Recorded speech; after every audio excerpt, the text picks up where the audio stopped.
बुद्धिमान व्यक्ति कई बार जवाब होते हुए भी पलटकर नहीं बोलते, क्योंकि कई बार रिश्तों को जिंदा रखने के लिए खामोश रहना पड़ता है और उसमें व्यक्ति की हार भी हो जाती है।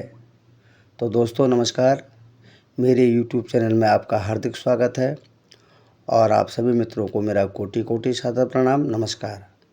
तो दोस्तों, आज के विचार, घर और परिवार। आजकल के समय में जिस प्रकार का माहौल है, उस हिसाब से परिवारों में रहना आजकल बड़ा मुश्किल हो गया है। कलेश मुख्य तौर पर बहुत ज़्यादा है आजकल के समय में।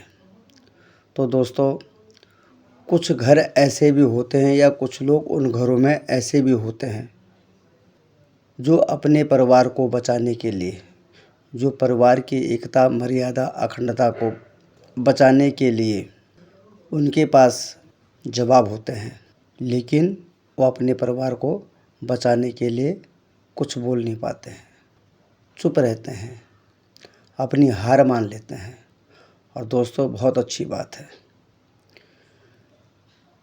परिवार में माना 5 लोग हैं और 5 में से एक व्यक्ति भी अगर सही है तो वह परिवार बहुत आगे निकल जाता है। और एक भी व्यक्ति अगर अच्छा नहीं है, एक व्यक्ति भी अगर खराब है, तो उसके होते भी पूरा परिवार बर्बाद हो जाता है। तो इस प्रकार की व्यवस्थाएं आजकल घरों में बहुत दिक्कतें देती हैं। जैसे छोटी छोटी बातों पर लड़ना, झगड़ना, इधर उधर की बातों को सुनना और इधर उधर की बातों को सुन कर के घर में कलेश करना, झगड़ा करना, ये अच्छी बात नहीं है। और इन बातों में कभी कोई सच्चाई नहीं होती है, क्योंकि व्यक्ति को मौका चाहिए लड़ने का।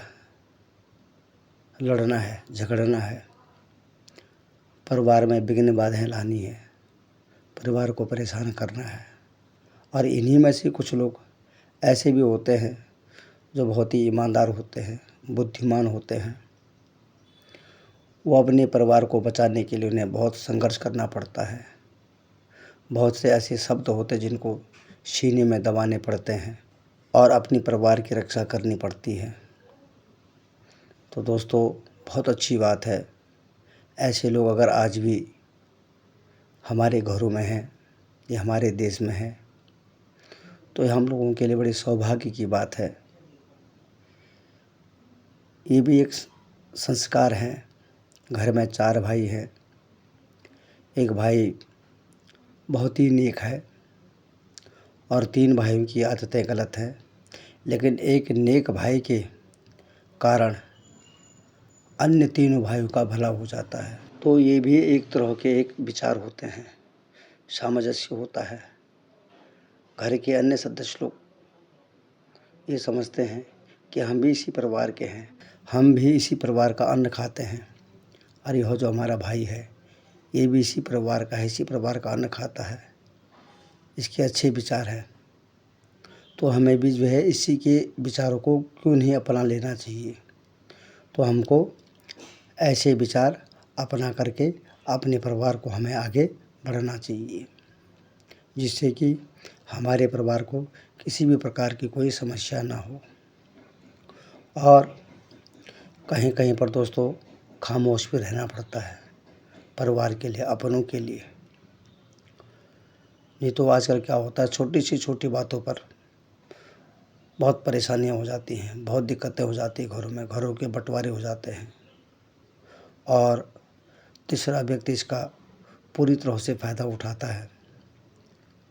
तो कभी भी हो, तीसरे व्यक्ति को कभी कोई मौका नहीं देना चाहिए।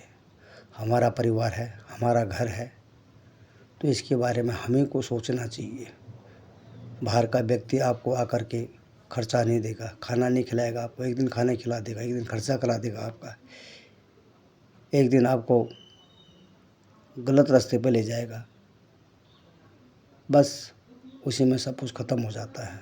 तो दोस्तों, इसलिए कहते हैं किसी की बातों पर नहीं आना चाहिए, किसी गलत आदमी का नहीं खाना चाहिए और गलत संगत में हमें नहीं जाना चाहिए, क्योंकि आजकल परिवारों के भी बहुत दुश्मन हैं। तो उनसे हमें बचना होगा, अपने परिवार को भी बचाना होगा। लड़ाने झगड़ाने वाले बहुत होंगे, लेकिन अच्छी राय सलाह मशवरा देने वाले बहुत कम होंगे। जिस प्रकार का हम व्यवहार अपने घर के प्रति हम लोग रखेंगे, उसी प्रकार हमारा भी भला होगा। और हर व्यक्ति को कोशिश करनी चाहिए अपने आप भी अच्छे रहो, अपने घर वालों को भी अच्छे रखो और अपने इष्ट मित्रों को भी जो है अच्छे रखो। और गलत लोग हैं उनसे दूर रहो, उनसे दूरी बना करके रहो। कोशिश समझाने की करनी चाहिए पहले, और कोई अगर समझता नहीं है तो ज़्यादा समझाने की ज़रूरत नहीं है। तो इस प्रकार की बातों को दोस्तों हमेशा ध्यान में रखना चाहिए और अपने घर परिवार बच्चों की रक्षा के लिए कड़े से कड़े कदम भी उठाने पड़ते हैं, संघर्ष भी करना पड़ता है और करना चाहिए। अच्छाई के लिए जितना भी हमें नीचे तक जाना पड़े जाना चाहिए, अपने घर की भलाई के लिए, अपने परिवार की भलाई के लिए। हमेशा सत्य कर्म सच्चे राह पर चलने वाला व्यक्ति कभी परेशान नहीं होता है, ना किसी को परेशान करता है। वह हमेशा सबको खुशी देता है और खुशी देने की कोशिश करता है। तो उस प्रकार का इंसान बनो जो कड़वे घूंट पी करके भी आपको कुछ नहीं कहता है, हमेशा फिर भी आपका ध्यान रखता है, आपकी बातों को समझता है। तो ऐसे लोगों को इज्जत दिया करो, उनका मान मर्दन किया करो और उन्हें पूर्ण सम्मान देना चाहिए, जो आपके लिए, आपके परिवार के लिए अपनी खुशियों को भी जो है न्योछावर कर देता है। ऐसे व्यक्ति को हमेशा सम्मान देना चाहिए और उसका हमेशा धन्यवाद करना चाहिए। तो दोस्तों, आज की वीडियो मेरी इसी बात पर थी कि बुद्धिमान व्यक्ति कई बार जवाब होते भी पलट कर जवाब नहीं देता है, क्योंकि रिश्तों को बचाने के लिए, अपने लोगों को खुश करने के लिए, अपने लोगों के कल्याण के लिए, अपने लोगों के आगे बढ़ने के लिए वह अपनी हार मान लेता है और हमेशा चुप रहता है और सब देखता है और गलत चीज़ों को भी सहन करता है, फिर भी कुछ बोलता नहीं है, क्योंकि उसकी खुशी उसका परिवार है। वो अपने परिवार को दुखी नहीं देखना चाहता है, परेशानी में नहीं देखना चाहता है। तो इसलिए ऐसे व्यक्तियों को मान सम्मान ज़रूर दें और उनको अपना प्यार दें और अपने परिवार में सभी जन प्रेम प्यार मिलजुल कर रहना चाहिए। बुद्धिमान व्यक्ति की बात को हमेशा सुननी चाहिए और उनका साथ हमेशा करना चाहिए और उनकी राय सलाह हमेशा लेनी चाहिए और उनके बताए हुई बातों पर हमें हमेशा चलना चाहिए।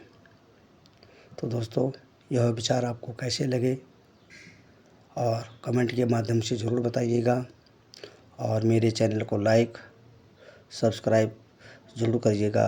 आपका बहुत बहुत धन्यवाद। जय श्री राधे कृष्ण।